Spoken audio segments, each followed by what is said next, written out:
And of course, I hope I didn't miss anybody on the district level that has joined us. But of course, our very special guest today. Oh, before I forget, I know Ms. Yoli Sarmeño is here. She's our nurse at the elementary, and she's here via Zoom. But our very special guest today is we're very lucky to have Dr. Hector Ocarranza, the local health authority. He's been doing that, I understand, for about a little bit more than 10 years, Dr. Ocarranza. Yeah. Right, you're a pediatrician, and in fact, you work here in Anthony, except on the New Mexico side. I'm in the New Mexico side. I'm also a member of this community for many, many years. So I know Ms. Rotana very well, and she's very active in the community. So I'm glad to see her here. And thank you very much for the invitation. Definitely, besides being the pediatrician, I've been the health authority for over 13 years with the city of El Paso and the county. So that's why when everything runs well, we don't hear much about public health, but when there's an emergency, we're always at the forefront. And that's when we started getting very, very active and involved in assisting and providing that guidance for everybody. So thank you, Mr. Troncoso, Ms. White, for all the hard work that you guys been doing, and everybody at the schools, which is amazing, the work that you guys have been doing with the kids, with the teachers, with the staff, and everybody, so we can keep everybody safe. Well, we appreciate that very much. We've all been working really hard to keep everybody safe. As far as any like updates, Dr. Ocarranza, that would be useful for the community, are there any updates in regarding? I know we briefly mentioned that Pfizer is getting the 12 and up approved. Will that be coming around soon? Yes, definitely. That's going to be coming around very soon. And let me touch a little bit on that. But before, I'll mention that as people have seen, and many people probably are not watching the news anymore because it's like, well, COVID every day, it gets, after a whole year, sometimes it gets overwhelming, sometimes it gets tiring, but the situation is getting better. And the reason why it's getting better is because we're all learning to do different things. One of the most important things was when we recommended wearing the mask, everybody's wearing the mask. And we did great, even in comparison to the whole country. We were one of the cities or areas where we used the masks appropriately in a large percentage of the population, over 90%, compared to many other areas in the country where they didn't believe much in that. But that is one of the things that it has helped us. But in another point that has helped us tremendously is the vaccination. And I know that our community and here in Anthony also, we believe very much into the vaccines, and not just the COVID vaccines, but any other vaccine, because we've seen the benefits of the vaccination. So in the whole county of El Paso, we're vaccinated about 45% of the people. So we're getting close to have vaccinated 1 out of 2 people that are older than 16. So that is great, but we need to continue vaccinating a lot more. And we are targeting to vaccinate about 70% of that population. So definitely there's many people that has doubts, that is just hesitant and just want to wait and see what happens. But there's not that many people that just say flat out, no, I don't want the vaccine. And that's where everybody can help us convince those people that whatever they hear on social media, whatever their misconceptions are, we can dissipate a lot of that and show them, look, I got my vaccine and I didn't turn zombie. I didn't get all those side effects that people are very afraid of. But in the contrary, we're staying out of the hospital. And we've seen it in the statistics that the elderly, which is all the people that are 70 and older, 70 years younger, I guess, which were the were the ones that coming into the hospital and very sick and passing away. Now we're seeing that they're not coming to the hospital as much. And now we're seeing that the people that are getting admitted to the hospital are those that are between 20s and 40s. So those young parents that probably have kids in the school, are the ones that are getting sick, and many of them, they're like, well, I don't think I'm gonna get sick because I never get sick. I have no time to get sick because I need to work. I need to do other stuff that are definitely important, but our health is very, very important. So also there we're seeing some more children getting infected, but we need to continue teaching our kids to wear their masks, to wash their hands, to be just careful. And we as parents can also reduce the risk by not creating that opportunity for the virus to spread a lot faster. So, what's our best defense again? The vaccine. The vaccine is one of the best defenses that we have. And in the next 2, 3 weeks, it's going to be approved the vaccine for most probably the Pfizer for children 12 years and up. So we're going to be having the opportunity to vaccinate most of the middle schoolers and all the high schoolers. And hopefully by now, we've been working very nicely in immunizing all those seniors that are going to go to college. It is very, very important because they can get the vaccine, the COVID vaccine right now. Once they turn 18, they're going to be getting their tetanus vaccine. And hopefully a lot of those kids that are graduating for high school, they're going to go to college. And I've been every single day, I keep asking those kids that are almost ready to graduate, hey, what are your plans? Keep going. You need to go to college. And it's very, very important that we continue doing that, and everybody sees the importance of uh, getting to college. So with that, I think that that's the most important update that I can give you in regards to the COVID in our community. So we need to not let our guard down. We're seeing more young adults getting hospitalized, more kids getting positive for COVID. We need to prevent that by vaccination, and we're moving forward with the vaccination, but we need to convince more people. Dr. Carranza, I have a question. Do you foresee, like in, I don't know, next year or next summer, that we'll need another like booster shot for the vaccine? Is it going to be like the flu shot, something we get like maybe every year? Well, most probably, yes. We're going to be needing a booster in a year. Probably it's going to be by the summer, as you mentioned, Mr. Troncoso. So, in the way that we are recommending probably the booster is because there's more variants and the virus changes. As we see more people getting infected, the virus can change when it jumps from one person to the other. So, those new viruses that change, they're called variants in which they change some of the structure of the virus that can make them a lot more infectious, that can make us sicker in many occasions. Luckily for those variants, it's not the case, but we've seen that it can spread a lot faster, meaning it's more infectious, and that's why we need to get a booster. Whether this is going to be required every year, we don't know yet. It all depends on the virus. If we see that the virus mutates a lot faster and we see more variants, then definitely we're going to be seeing that we need to get a booster every year. Otherwise, it might be just like the pneumonia shot every 3, 5 years, maybe. But one thing is for sure is that we're always going to be having to see some COVID. The COVID came to stay, and we still need to be careful. All right, thank you. Are there any parents right now that have any questions for Dr. Carranza?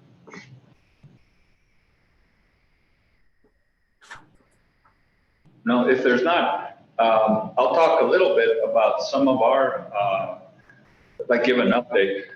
Dr. Troncoso, Ms. Zavala had a question, but she was muted. Zavala, can you unmute yourself? Okay. Okay, can you hear me? Yes.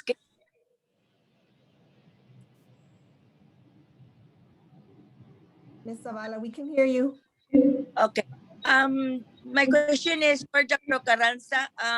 How true is it that people that are getting vaccinated are gonna get like a card or a passport to travel or things like that? Well, that is a great question. Every time the person gets vaccinated, they get a card where they recorded their vaccination. Whether we're going to be requiring a passport, I don't think we will in the United States because it's extremely complex. But for those that travel internationally, they might require some proof that they already been vaccinated. That's going to be a great proof that you already got vaccinated. So don't lose your card. It is important that you keep it. You might not need it to cross the bridge, or to travel within the US. But if some people, let's say I don't know, they take another trip and they want to go to Europe or they want to go to some other place, then definitely that's going to be when you're going to be needing it. There's been a lot of noise and a lot of talks in regards to that vaccination passport, but it's extremely complex, and I don't think it's going to happen, to be honest, here in the United States. But for people that travel from another country to the US by plane, right now they're requiring a negative test. So we don't know what the CDC is going to be requiring later on as we see how the COVID pandemic advances or slows down in the US. Maybe if we all get vaccinated, and the more people we get vaccinated, the less restrictions we're going to have. So that's how we need to look at it. We need to see the vaccination as our tool to get less restrictions and to move forward. Okay. Can I add something to that, Dr. Carranza? Yes, ma'am. Mire, I had a patient when I had a lady called me if I could send her information about her vaccines. She went out to California for a visit and she was gonna go to a baseball game.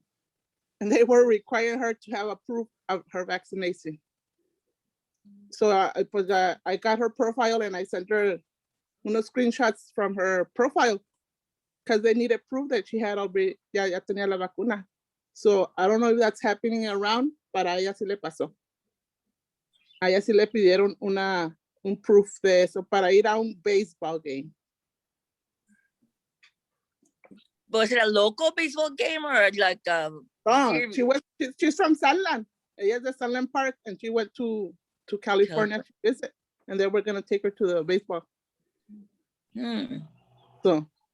So it's very important to keep your card. She forgot her card here.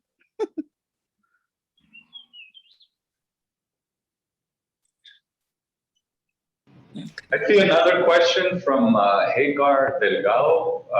Will we be doing a QR code here in El Paso? I'm not sure. Well, the QR code can be used for many things, and the QR code can trigger opening another app or some kind of information. Is Mr. Ager referring to a QR code referring to the vaccination, or a QR code for other reasonings? I'm not sure, Mr. Delgado. I don't know if you wanted to provide clarification to Dr. Yes, good morning. Yes, it's Hagar Delgado. It's the QR code. I don't know if you're aware, but in Mexico, they're doing it for a lot of the cities for like that have UNESCO. They require the QR code to be able to enter the city to know that you are vaccinated. So is that something that would happen here in El Paso? Or, I mean, that's my question. Well, not to be used around the city. Maybe some events, as what Ms. Retana was saying, might require some proof, and having an electronic signature or something like that might be an option that can be done. We're using QR codes to help with the vaccination appointment. We're having the QR codes to help with the appointment for testing. So definitely can be done, and it's something that we'll see how many more uses we can do, or if we're able to store some of the vaccine information in such an electronic record. So since every state has a different immunization registry, it gets quite complex, because many people, as you know, they might have gotten the vaccine in El Paso and they live in New Mexico, and in New Mexico they have a different immunization registry as well. So there has to be that cross collaboration, and that's where the federal government has been doing a lot of the talking about how to prove the vaccination in all the 52 states, or how can we have that communication between systems, which is extremely complex? Okay. Makes sense.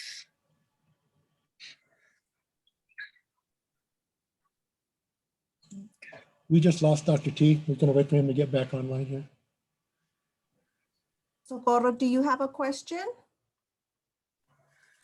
Yes, I have a question. How present are variants in our region? Because I have an understanding that nationwide are already present in most of the states.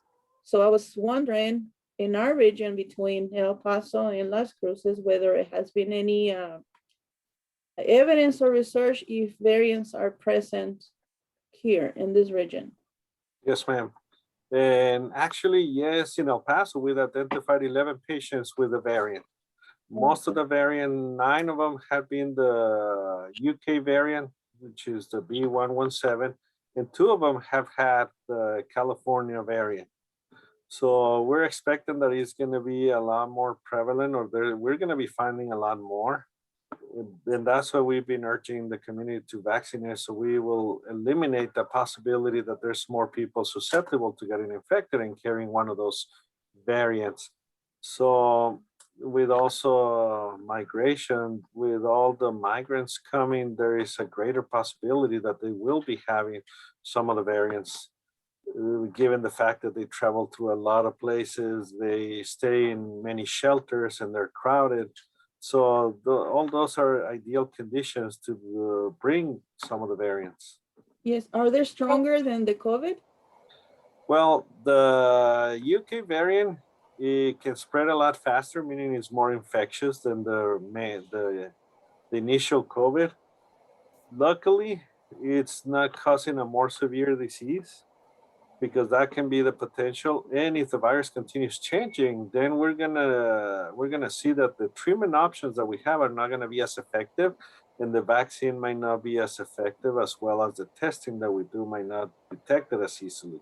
So that's why we need to continue investigating those variants to, one, make sure that the testing that we have continues to identify the virus. Second, having the efficacy of the vaccine even with some of the variants.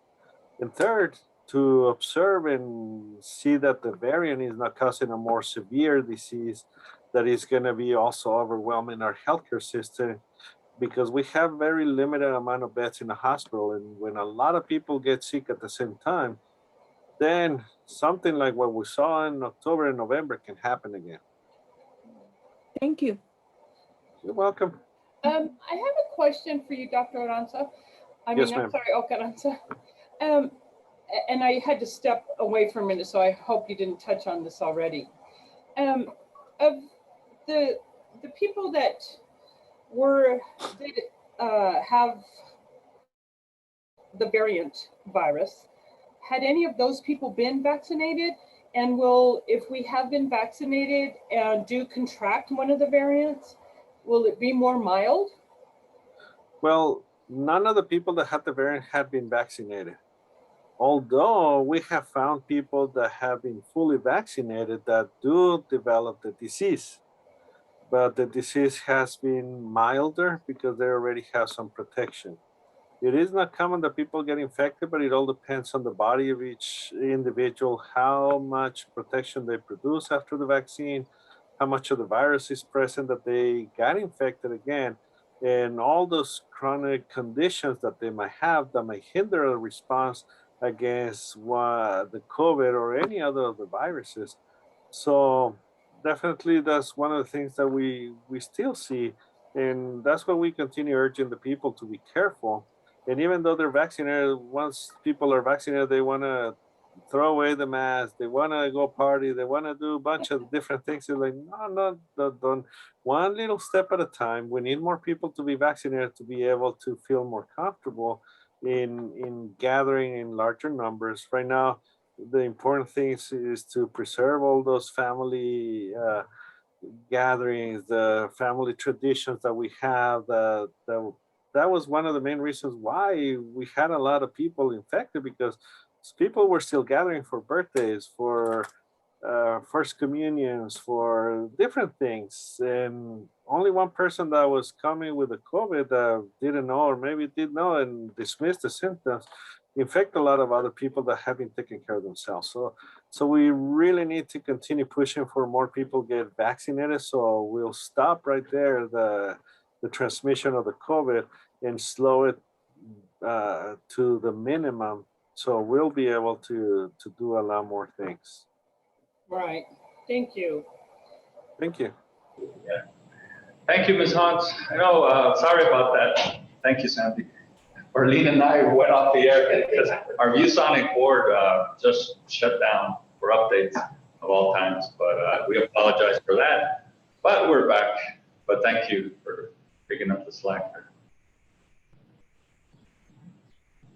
I'm not sure if y'all, I can talk a little bit about some of our plans real quick, in case parents have any questions about that too. We have, of course, our prom coming up this Saturday. We have limited guests. Every student who goes with their guests, they're going to be tested before they go, the day before, I think Friday. Yes. Right? Friday they're going to be tested, and then they're going to be required to wear masks, and it's going to be at Grace Garden. Also, and of course the adults that are helping there too, chaperoning. And then we have graduation. Graduation is going to be May the 25th, and at the McGuffin Auditorium, which is inside, but it's really big. UTEP has allowed us to have each graduate have 4 guests, and they're all going to be, of course, spread out. All our graduates, students, are going to be required to rapid test, including everybody else that goes there from the district, not necessarily the guests, but UTEP requiring them to wear masks. So for the graduation. At first, they were only going to allow 2, but because there were so many spaces, they're going to allow 4 to spread them out. So that's good. They'll be able to take a few more family members. We also plan, I think, summer school. We do have some summer school at all the 3 campuses, at the elementary, the middle, and the high school. And then next year, when we start next year, we want all our students back. We expect all our students back. We're not going to do the parent survey, or if you want to stay home or not, because we're finding out that many of our students who have been remote or virtual learners, they're really falling behind based on what the teachers are telling us and the assessments that they have been doing. They work with some of the kids that have been remote during the intersession. So they're very concerned about the learning gaps. So next year when we start, it's the first Monday, it's the last Monday in July. I believe it's like July 25th from there. I don't know if you have your phone, but it's, we do want everybody to come back to school. And of course, we are going to still mandate as a district that everybody wear a mask. And we're pushing for all of our employees and everyone to be vaccinated. We've been doing that for many months now. So July 26th. July 26th. So that's the first day of school for kids. The teachers come back a week before that. So I think those are and of course we still plan to rapid test next year. Using some of our ESSER funds that we're getting from the federal government and the state, we are going to finish the 2 gyms and install a new filtration system. I don't know, Dr. Ocarranza, if you knew, but we installed a plasma air technology in all the campuses, central office, and our bus barn. We didn't do our 2 gyms because it was really expensive. For the 2 gyms, it was about another $300,000. But we're gonna be able to do the 2 joints and install a new plasma air filtration system that is used in a lot of hospitals, including Johns Hopkins Hospital. It's a polarization where it shoots out negative and positive ions and pulls down everything from not only viruses, but also molds and mildews and bacteria. So it keeps the air purified.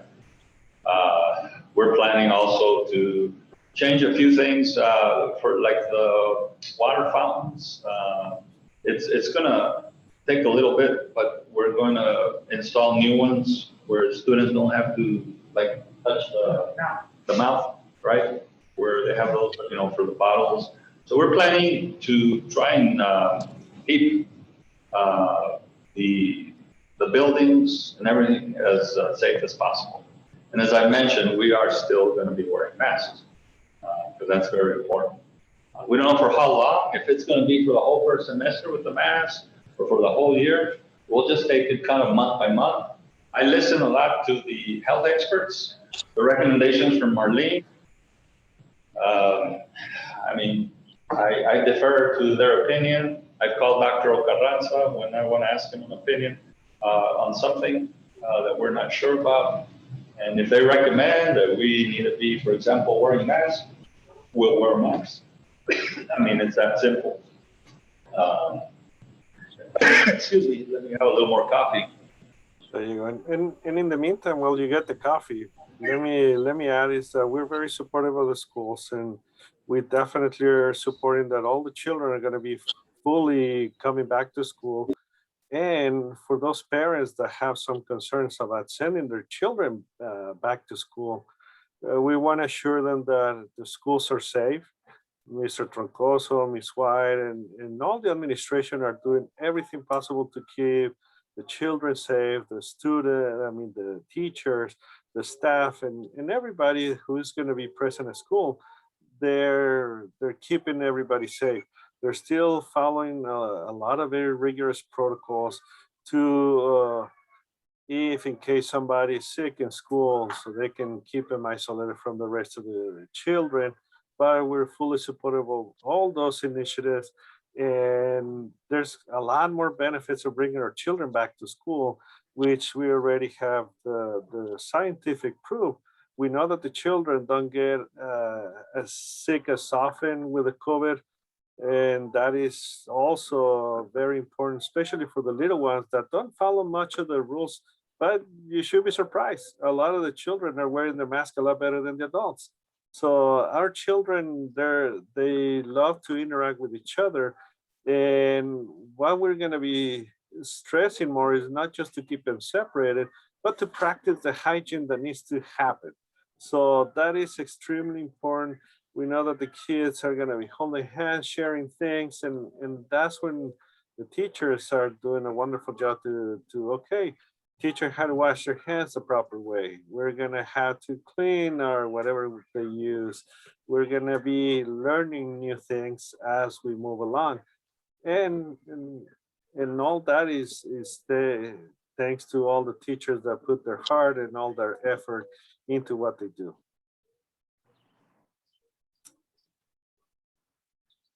Now you're muted, Mr. Troncoso. No, so thank you. I don't know if you want to add anything to that. No, I think we found that the virus is not spreading at school. We've had positive cases here and had no positive cases result from students or staff that were here that were positive. And I think the literature shows the schools are not the spreaders. Right, that's right.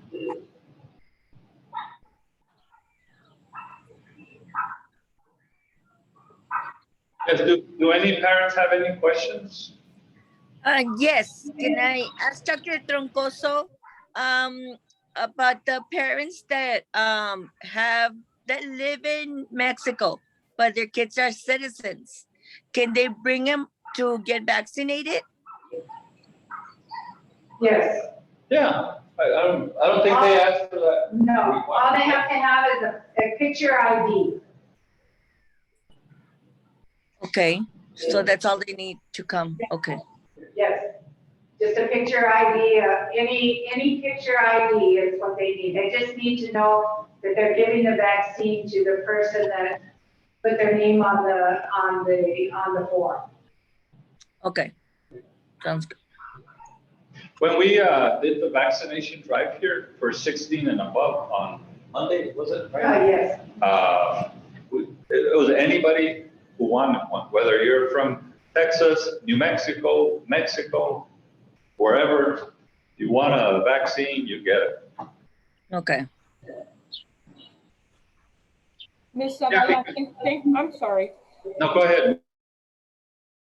Ms. Hunt. Thank you for bringing that up. I think a lot of people in our community are weary of coming and participating in getting a vaccine or spreading the word to their family members because they're worried about that status, whether they be citizens or or anything else. Some people even may have a criminal record and they're worried about the schools tracking back on that or something. But I think it's important to communicate to the community, and I know you guys help us with that so much, all you parents. If you could help spread that word that when you're eligible age-wise, come and participate. Let's spread the word and make people kind of lose fear of other things other than just the vaccine. They're weary of for other reasons. Let's get them in. Let's get them vaccinated. You could really help us with that. And Ms. Hunt, and this is our work as community health workers. Because I have two other ladies that work with us. It's Ms. Socorro and Teresa Gerber. They also help us with me and Josie. We make sure for them to know that they don't ask for any papers, nothing, no identification, nothing. In New Mexico, the registration is very easy. Yeah. And yes, the community is afraid if they don't have any way of identifying themselves, or they're afraid that something else is going to happen. But we try to make sure that them to know they're not asking for any nothing, no status, no nothing, and it's free. They don't have to pay no one. Because some people do ask, do we have to pay? No, it's free. No Medicaid, no insurance, you still get it. We've registered more than 3,000 or more people in our area, and it's very satisfying for people to look for us when we're out there in the community asking us for help. Yes, thank you. If you can help the school, we're here. We always count on you, Ms. Retana. Thank you so much for all that you do. Thank you. Absolutely. One thing to remember, the people that come in to do the vaccinations, they're from the hospital. I think this was UNC. Yes. From the University Medical Center. So they really are not interested in like your legal status and they don't ask about that. They just want to get people vaccinated. Anybody. Yes. And it doesn't cost, like Ms. Retana said, it doesn't cost a penny. It's anybody. They're hospital workers. And so they're part of the community, whether you're on that side of the border or this side of the border, Texas, wherever, because we all move around all the time. It's important to get everybody vaccinated, and it's safe. Yeah. So help us get the word out that because we want to get everybody vaccinated. Can I ask Dr. Carranza if he knows if they're gonna open the borders anytime soon? Well, there's been a talk a lot about the borders, and surprisingly enough, the ones that wanted to keep the borders closed was the Mexican government. So they are talking about opening at the end of this period, which is going to end on May 21st. So we don't know yet if that is going to happen or not, but we'll see. Are they going to be asking them to prove that they are vaccinated in Mexico before they come? No. They're not. No, okay. that's not something that they're going to be asking. The only thing that they ask is when people fly into the United States from another country, they ask for a proof of a negative test. So that's what is important for people to know, that if they fly out and they're going to go vacation, I don't know, in Mexico, but they fly from the US, When they come back, they're going to be asking for that proof of negative test. Otherwise, they won't let them come in and they're going to send them back. Even if they're US citizens? It doesn't matter if it's a US citizen. If you're flying into the US from another country and you don't have your negative test, they send you back. Okay. Not by land, which is going to be on the bridges, but by plane, yes. Let's say that you go to Houston and from Houston you fly to Cancun. When you come Yes. back, they're going to ask you in Houston for your negative test. Okay. Interesting. Thank you. You're welcome.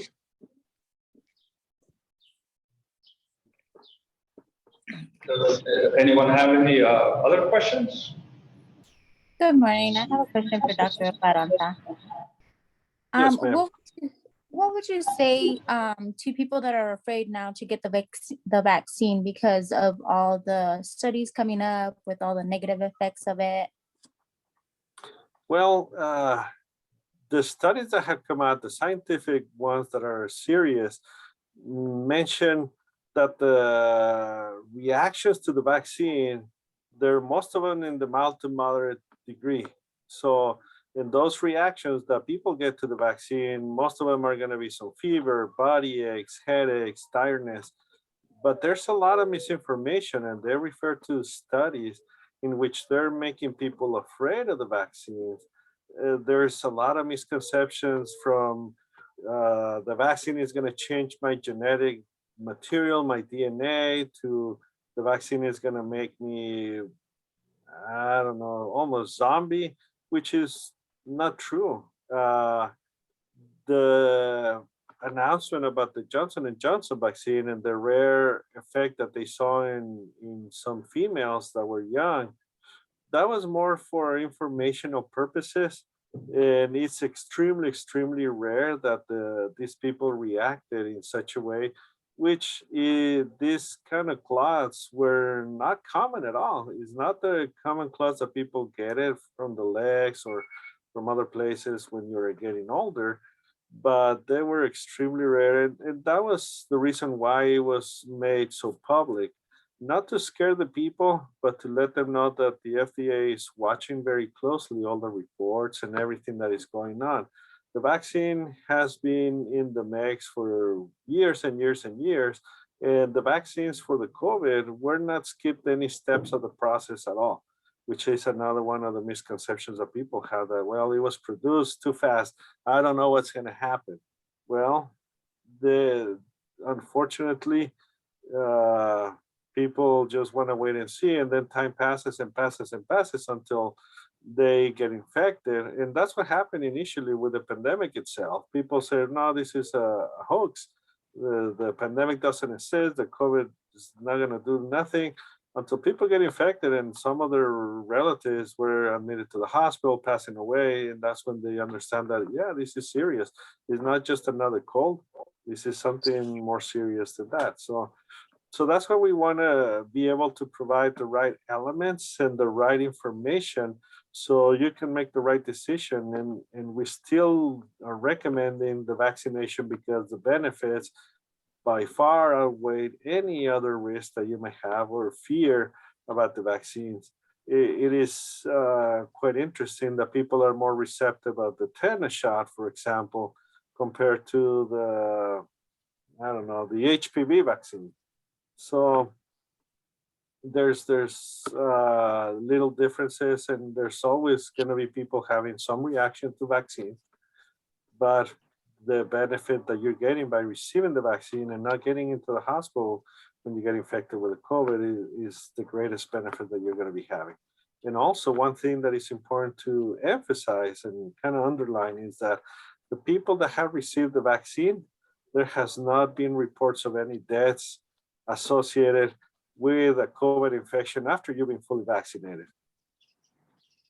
I see. Thank you. Yeah, the latest I have heard was long-term effects of neurological problems like Alzheimer's and dementias and stuff like that.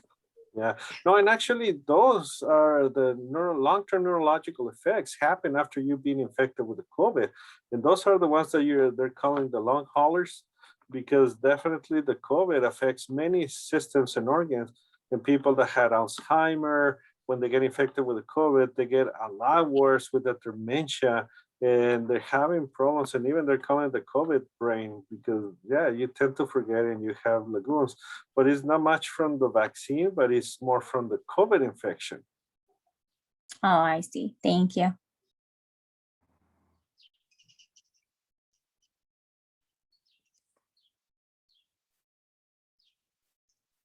Any other questions?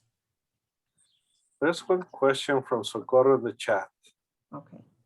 That what are the chances or the risk for a young child to return to school to bring home COVID or a variant? Actually, it is extremely low, and the younger the child, the less the risk that a child is going to transmit the COVID to their adult household member. In a lot of the studies that have been done, there's a very large study in South Carolina, some other ones in up north in the US, some in the Europe. They saw that the risk of transmission from a younger child to an adult is extremely low compared to what it is from an adult to a young child. It is more common that these kids that are sick are going to be bringing it from school. It is more common that they bring it from home, from a gathering, from some other activities that they did. And it's usually what has been happening. And everybody knows that, yeah, parents need to work, and I'm going to give some ibuprofen and I'm going to send the kid back to school, even though the kid feels like under the weather. So that's what a lot of the schools have seen, and not just Anthony, but most of the other school districts where they found somebody with COVID in the schools is because they had it in the house and they realized that there were some other activities happening at home, and not just because of the interaction that they had in the schools. Thank you. You're welcome. ¿Alguien tiene pregunta en el español? Si no están comprendiendo, entendiendo a la junta, ¿tienen una pregunta que quieren hacer en español?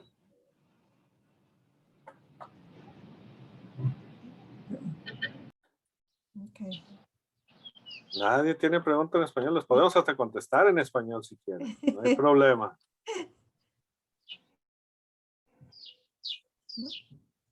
Okay, Dr. Troncoso, anything you want to add? Right now, I'll give you a couple of quick statistics. At the high school, we have about 52% of our students on campus. At the middle school, we have 72% of our students on campus. And at the elementary, right now, we have 60% of our students. So overall, we have about 2/3, maybe 60-something percent, if you combine everything, of our students here, which is a lot higher than in other districts. So I think our teachers, our staff, our maintenance workers, Ms. White, Ms. Cermeño, they're doing a fantastic job of keeping everybody safe. We have very, very strict protocols. We make everybody wear a mask. They get breaks to wash their hands. We're going to keep promoting that, not only to finish the year off well, but to start the next year. So for those of you who are out there and listening right now, please tell your friends, your neighbors, por favor, informen a sus vecinos, a sus amigos, a todos.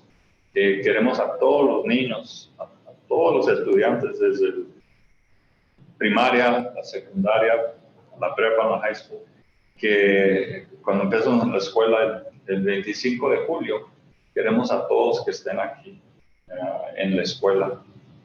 Ya va a ser muy importante que se reporten todos a la escuela. Y vamos a mantener las escuelas muy seguras y vamos a seguir a mantenerlas. Todos lo que hemos hecho, lo vamos a seguir haciendo.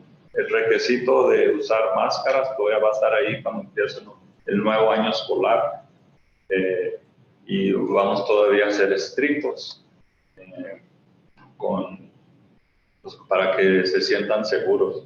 Pero es muy importante porque sí se están atrasando el aprendizaje y estamos preocupados especialmente por los que se han quedado mucho en la casa.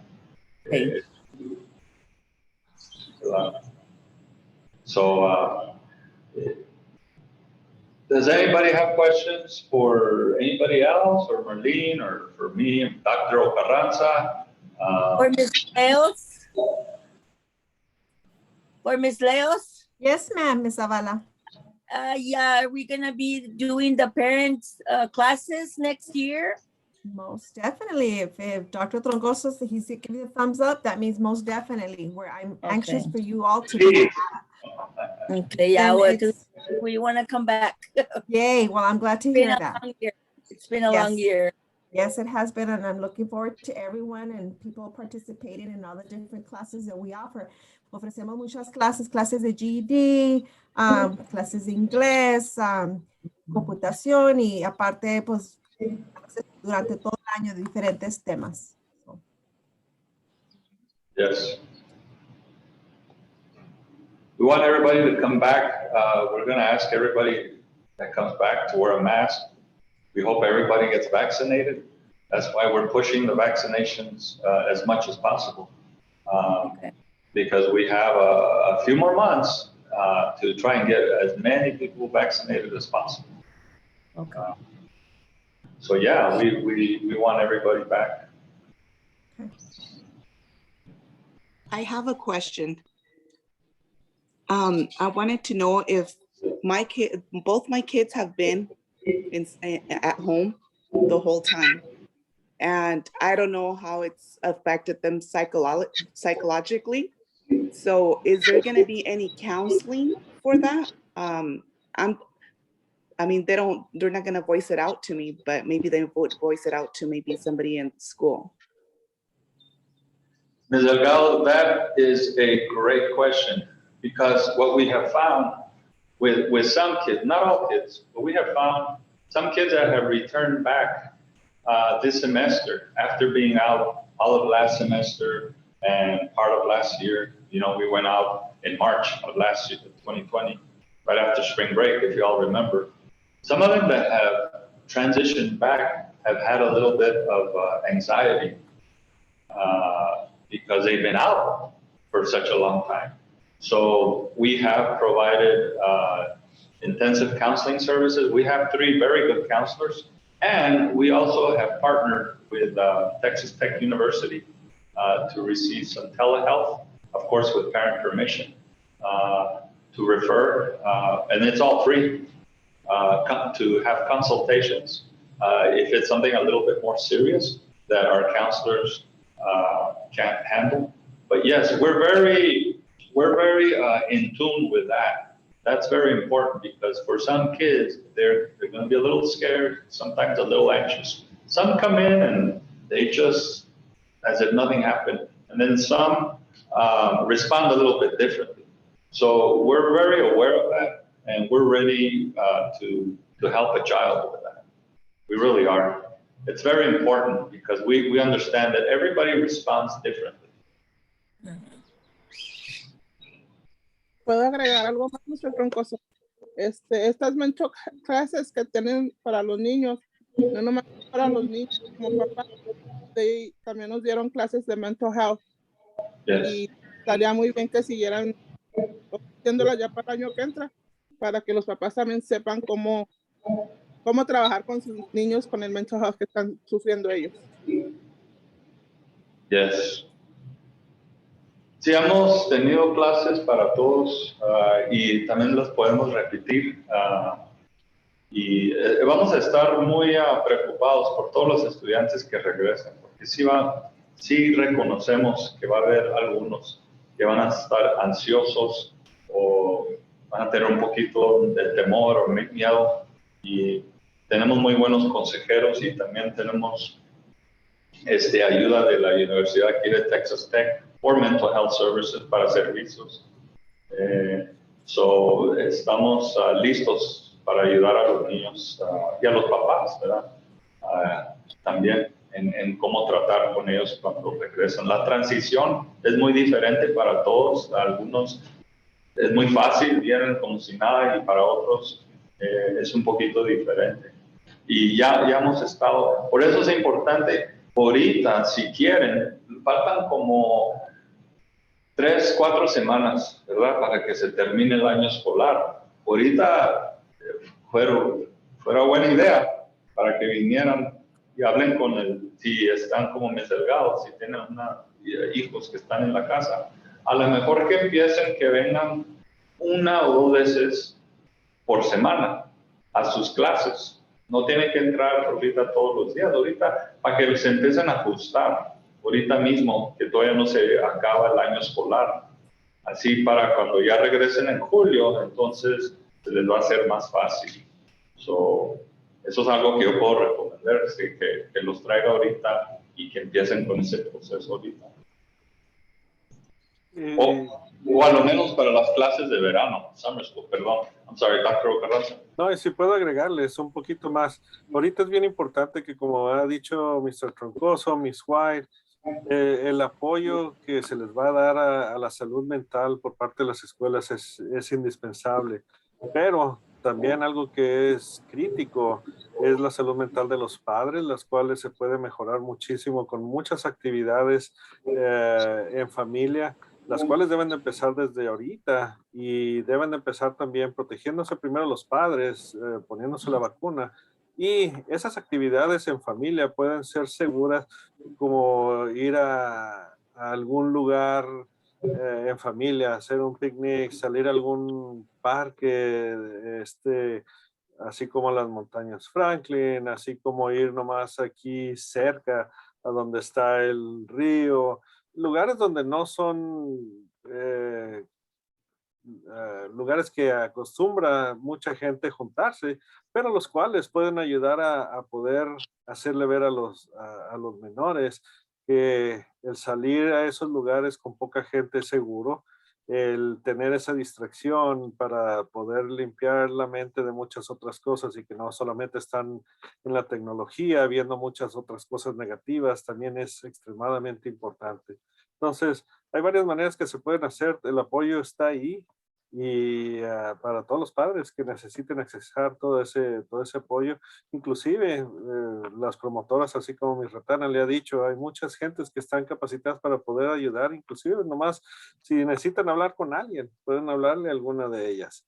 Y eso también les ayuda para liberar y sacar de sí todo eso, los miedos, la ansiedad. Es importante que poco a poco vayamos haciendo eso. Lleven a sus hijos a algún lado que no esté concurrido, que se acostumbren a usar su cubrebocas, y ya para cuando empiecen a asistir a la escuela va a ser mucho menos la transición y el estrés y la ansiedad que van a sentir para poder realizar todo su trabajo y todas esas actividades que van a ser cotidianas en la vida de los niños.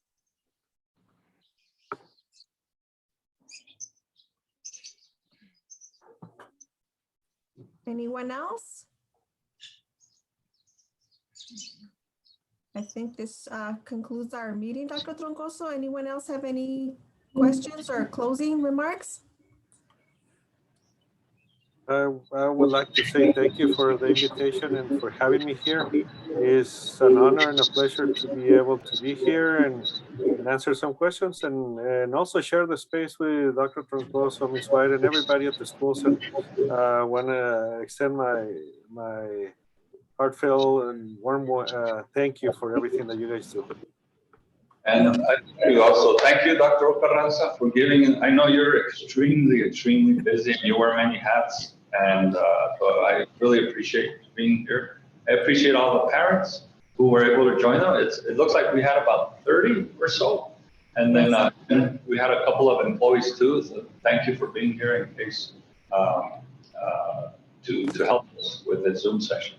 So I just want to tell the parents, if you ever have any questions, we're very accessible. Call us, come by, send us an email.